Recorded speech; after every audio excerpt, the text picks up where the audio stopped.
may nagbinta sa atin ng mga old coins. Mura lang naman pagkabili ko dito, kasi ito ay mga common. Meron token,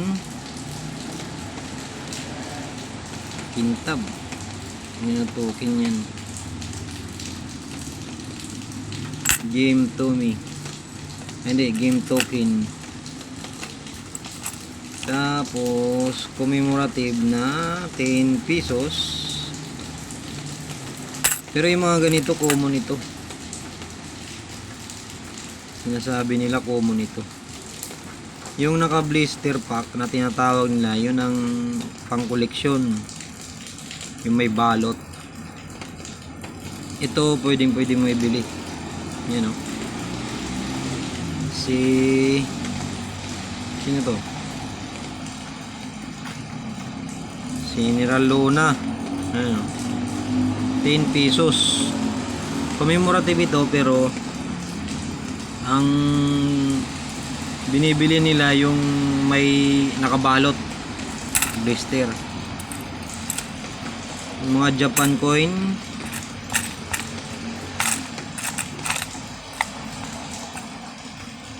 Singapore, may Singapore din.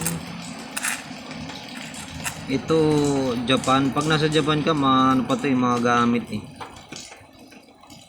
Ito mga ganitong barya, mga gamit pa to sa Japan.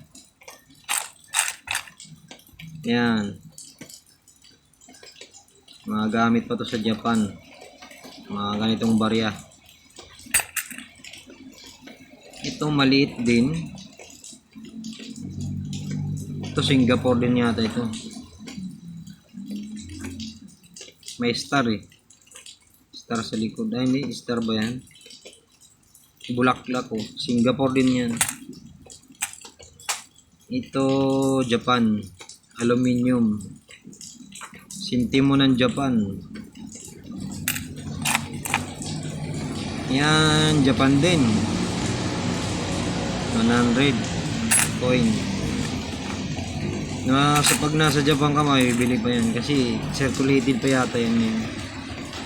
Ito 1997 na 5 pesos, hindi, 5 centimos. Yan, pag nasa US ka naman, nagagamit pa to kasi hindi sila nag-ano eh, demonetize ng pera. Yan o, 5 centimos US coin, nagagamit ko yan. Yan, mura lang pagkabili natin dyan. Siyempre common lang yan eh, medyo alam na natin yung mga ugali ng mga barya. Yan o, pangdagdag na rin sa koleksyon yan kasi nasa Pilipinas tayo. Pero pag nasa ibang bansa, mga gamit yan.